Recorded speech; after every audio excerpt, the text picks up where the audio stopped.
Good morning, dear students. A warm welcome to all of you for today's digital session on the subject Science and Technology Section A. Today, we are going to study two important concepts from this chapter and the devices which we make use of in our day-to-day life. The one is electric motor and the other one is electric generator. Now, electric motor, it makes use of Fleming's left hand rule. The electric motor, it makes use of Fleming's left hand rule, whereas electric generator, it makes use of Fleming's right hand rule. Electric generator, it makes use of Fleming's right hand rule. So now let us move towards our first device, that is electric motor. What is an electric motor? What principle it works upon? How it is constructed and how it works. So let us start. A device changing electrical energy into mechanical energy. Now how to remember? See, electric motor, EM. So here electrical energy into mechanical energy. You can see here E and M. So if you remember for electric motor, electric generator, you don't have to remember because generator means mechanical energy into electrical energy. So a device converting electrical energy into mechanical energy is known as an electrical motor or electric motor. Now you know most of your devices, they have an motor which works upon. In our day-to-day life, if you see, an electric motor is a boon. It is a boon in science. Maximum of your devices like fans, refrigerators, mixers, washing machines, your electric lifts, electric cars, cranes, computers, pumps, etc. They make use of electric motor. So now let us see its construction. You can see a diagrammatic view of electric motor over here. The electric motor consists of a rectangular loop of copper wire. A rectangular loop of copper wire having a resistive coating. You can see here a rectangular loop. It is named ABCD. Now this rectangular loop, it is placed between north pole and south pole of a magnet. For example, horseshoe magnet. Now this rectangular loop of copper wire, it is also called as armature coil. Now this armature coil is placed between north pole and south pole of a horseshoe magnet.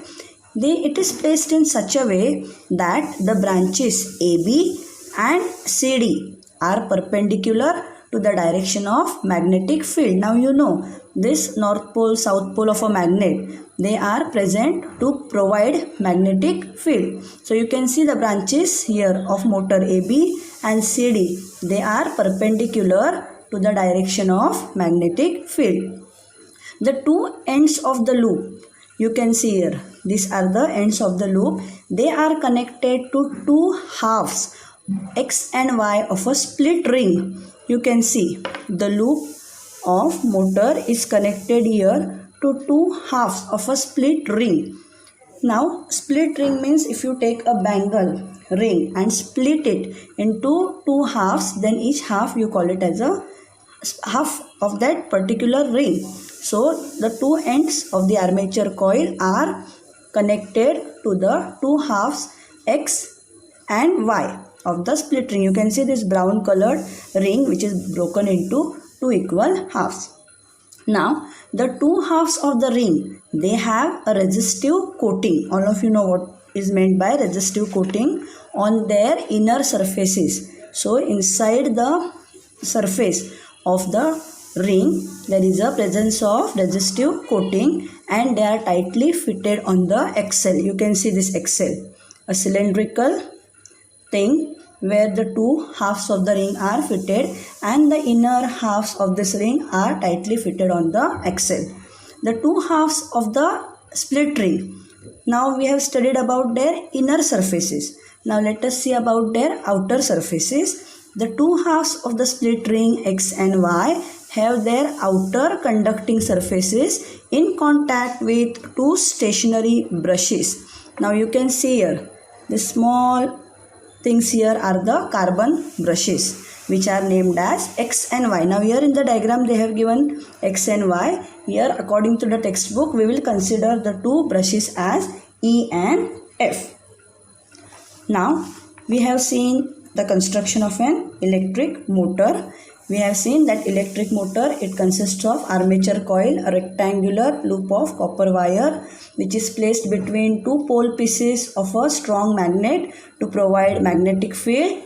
The two ends of this loop are connected to the two halves of the split ring. The two halves of the ring have resistive coating on their inner surfaces and are tightly fitted on the axle, and they have their outer conducting surfaces in contact with two stationary carbon brushes, that is E and F. Now let us see how the motor works. When the circuit is completed, now very important thing is, when you are drawing a diagram of electric motor, compulsory you have to show a battery over here, because in an electric motor it is the battery which supplies current to the coil, which is totally absent in an electric generator. Electric generator, it works on some different principle. So the major thing which you have to remember about electric motor is the presence of a battery. So when you are drawing a diagram, if your entire diagram is correct, all your labelings, your rectangular coil, brushes, axle, key, everything, but you don't show a battery, then you will get a full 0 for your diagram. Because if battery is absent, then there will be no source to supply the current and your working of the motor will not be successful. So when the circuit is completed, the current flows in branch AB of the loop. Now current has started flowing, the circuit is completed. The current flows in branch AB. Now these are the two branches, AB and CD. The current starts flowing through AB of the loop from A to B. You can see the direction. You can see the arrow over here. Through the carbon brushes E and F. You can see here two carbon brushes are present. The small things which are connected here. Since the direction of magnetic field is from North Pole to South Pole, since you know the direction of magnetic field is always from North Pole to South Pole, then according to the Fleming's left hand rule, a force is exerted on branch AB. According to Fleming's left hand rule, we have already studied the Fleming's left hand rule in our previous session. What does it state? The index finger is in the direction of magnetic field, middle finger points in the direction of current, then the direction of thumb is in the direction of force on the conductor. So here a force is exerted on the branch AB and pushes it down. The current in CD branch is in the opposite direction. You can see current 1 flowing over here, CD in the opposite direction to that of the AB branch, and therefore a force is exerted on this branch CD in the upward direction.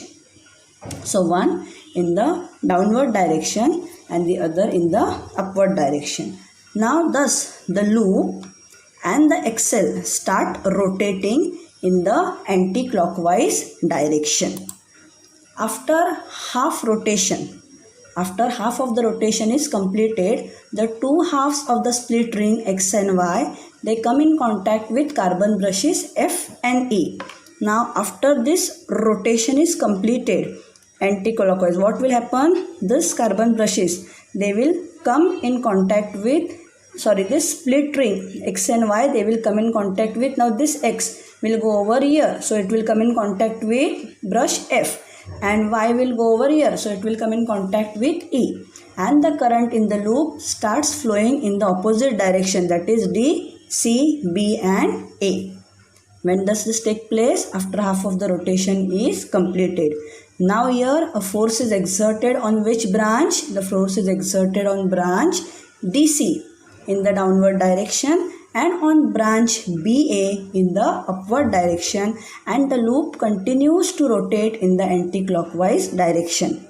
Why? Because the current supply is on. The battery is supplying current to the coil. So this process of what you can say movement in the anti-clockwise direction will go on and on. Thus the current in the loop is reversed after each half rotation, and the loop and the axle, they continue to rotate in anti-clockwise direction, and this is the principle on which an electric motor works, and thus the coil keeps on rotating till you supply the current in the coil, till the battery is supplying current in the coil.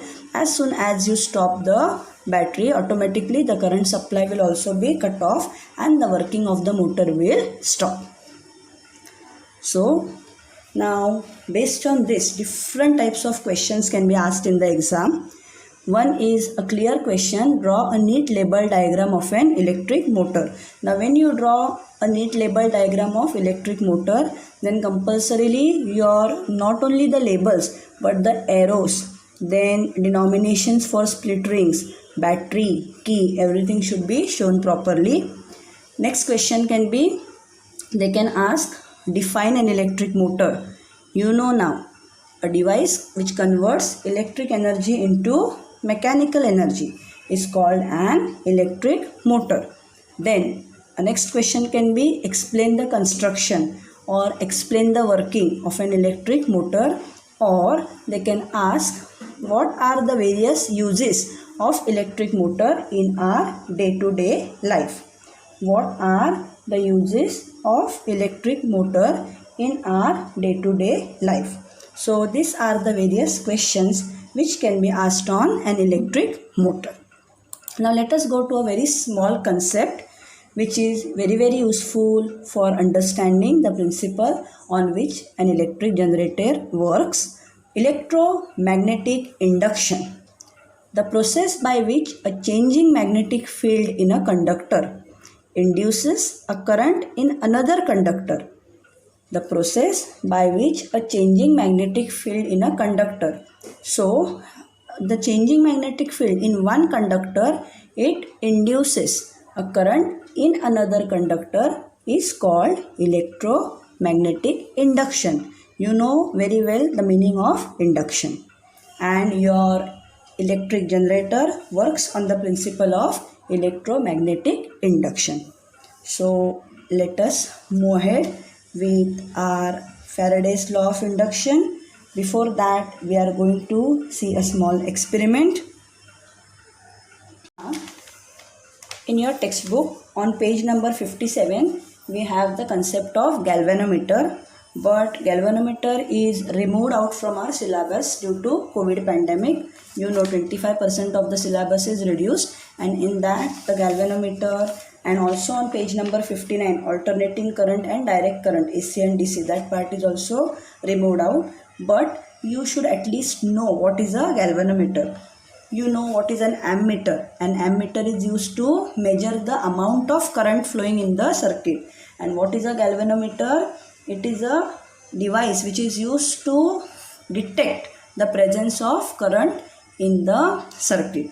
So measure and detect are two different concepts. So galvanometer is used to detect the presence of current in the circuit.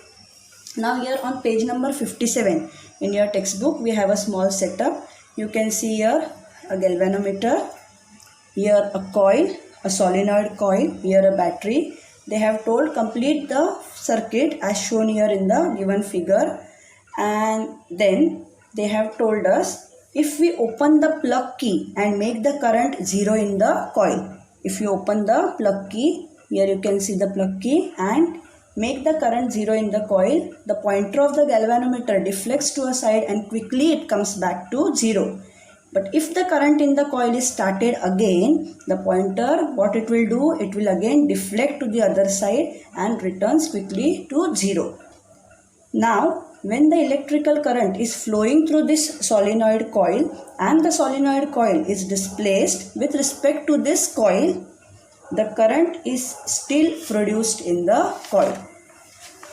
So what does this two experiment conclude, or what you can infer from these two experiments? We infer that even if the solenoid coil is kept stationary, a change in current in the solenoid coil produces a current in the coil.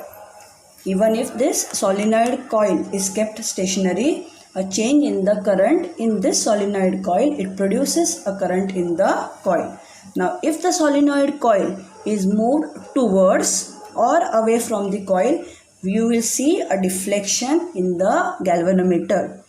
Also, the faster is the displacement of the solenoid, larger is the deflection of galvanometer pointer. So, what you can infer, that if the current in the solenoid coil is changed, a current is produced in the coil, or if the solenoid coil is moved towards the coil, then also a current is produced in the coil. So, this current is called as induced current, and from this we are going to see the Faraday's law of induction. What does Faraday's law of induction tell us? If a current is switched on or off in the solenoid coil, a current is induced in the coil. If a current is switched on or off in the solenoid coil, which solenoid coil? You can see over here. So, such an induction is also observed when the current in the solenoid coil is increased or decreased.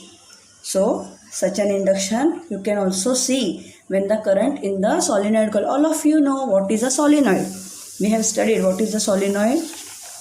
A loop of n number of turns, or a coil of many turns of insulated copper wire wrapped in the shape of a cylinder is called as a solenoid. So, current is induced in the coil when it is moved aside from front of the solenoid. The coil which is there in front of the solenoid, current is induced when it is moved aside from front of the solenoid. Thus, whenever the number of magnetic lines of force passing through the coil changes, current is induced in the coil. This is known as Faraday's law of induction. Why? Because current is induced, and the current which is produced in the coil due to the solenoid coil, that current is called as induced current, because it is not directly the current which is being achieved by the circuit. It is being induced due to some other coil, and hence the current produced in the coil is called the induced current. Now, we take up the last rule of this chapter, that is Fleming's right hand rule. Before this, we have studied two rules. One is the right hand thumb rule, and the other one we have studied is Fleming's left hand rule. Here we are going to study Fleming's right hand rule. Now, right hand means you should know that immediately the fingers of the right hand will denote here whatever is our rule. So, stretch the thumb, the index finger and the middle finger of the right hand. In left hand rule, same fingers were taken. Stretch the thumb, the index finger and the middle finger, but they were of the left hand. So here it is of the right hand, in such a way that they will be perpendicular to each other. As I have told you previously, that these fingers mutually they will be perpendicular to each other. Do not stretch in such a way that your fingers may break off. In this position, your thumb of the right hand, it indicates the direction of motion of the conductor. The thumb indicates the direction of motion of the conductor. The index finger shows the direction of magnetic field.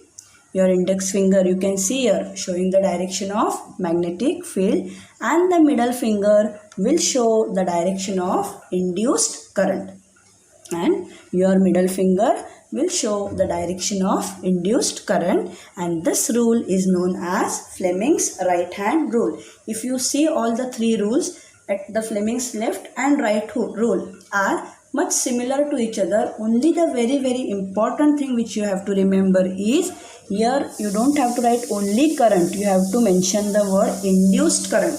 If induced word is not there, then straight away you will lose 1 mark from the rule. because when these rules are asked in the exam, they usually are asked for 2 marks each. So if this induced word is not there, right hand word is not there, it is likely that you will lose the marks. Also, previously also I have told you that whenever any of these rules are asked in the exam, compulsorily you have to draw the diagram.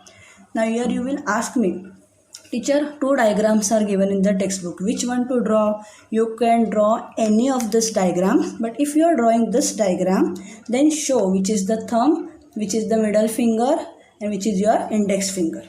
You know, motion of the conductor means thumb, so here you have to write thumb. Here magnetic field means here you will write index finger, and here you will show middle finger.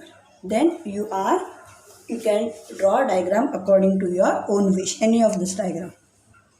With this, we complete with Fleming's right hand rule.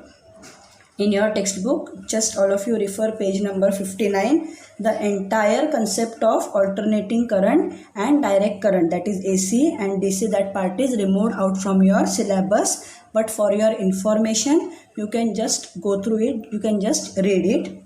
We go to our important last concept of this chapter, that is electric generator.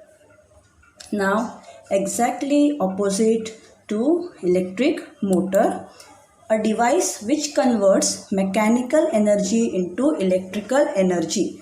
A device which converts mechanical energy into electrical energy is called an electric generator. A device which converts mechanical energy. What was the definition in electric motor? A device which converts electrical energy into mechanical energy. Now, electric generator. Have you heard about this word? Yes, we have heard about generators, especially in big parties or functions where current supply is likely to get cut off. So, generator performs the work of converting the stored mechanical energy into electrical energy, and when there is absence of main power supply, this generator, it provides the current in that particular area. Also, in your house, you have small generators in the form of inverters. So that concept also is slightly matching with electric generators. Your inverters which are there in your houses, what does the inverter do? When the current supply is going on, it traps the current and stores it in the form of mechanical energy. And when the power supply is gone, that time whichever devices are connected to this inverter, they start performing. And hence, suppose your tube lights, all the electrical devices are not connected to the inverter. Some of the, in your houses there might be 4 fans, so 2 of the fans may be connected, 2 of the tube lights. So whichever devices are connected to inverters, they will start working if you require.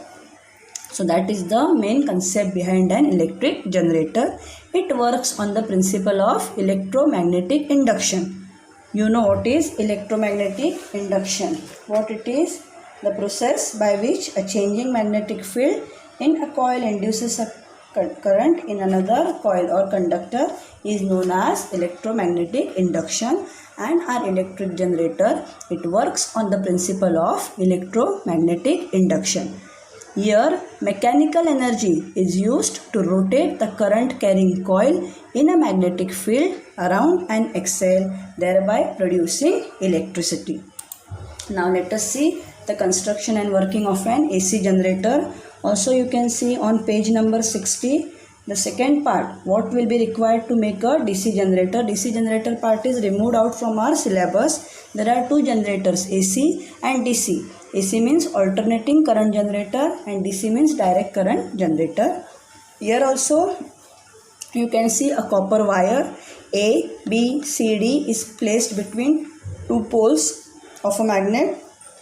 The 2 ends of the coil are connected to the conducting rings. Now here there are 2 rings, whereas in an electric motor a ring was split into 2 equal halves. So here the 2 ends of the coil are connected to the 2 conductor rings R1 and R2. So first ring is named as R1 and you can see the other end of the loop is connected to R2 via carbon brushes. Means through the carbon brushes. You can see this B1 and B2 are the 2 carbon brushes. Both the rings are fitted to the axle. You can see the cylindrical silver color, it is the axle as I have shown you in electric motor. So here both the rings R1 and R2, they are fixed to the axle, but there is a resistive coating in between the ring and the axle. The axle here is rotated with the help of a machine from outside. Because of this, the coil ABCD, it starts rotating. The stationary carbon brushes, that is B1 and B2, are connected to a galvanometer which shows the direction of current in the circuit. I have told you a galvanometer is used to detect the current in the circuit. It will show the direction of current. Upon rotating the axle, the branch AB, you can see I have shown different arrows over here. The branch AB goes up and the branch CD comes down. That is the coil ABCD, it rotates clockwise. According to the Fleming's right hand rule. Now electric motor, you make use of Fleming's left hand rule. Here we make use of Fleming's right hand rule. Electric current is produced in the branches AB and CD in the direction A to B and C to D. Thus the current flows in this direction, A to B, B to C and C to D.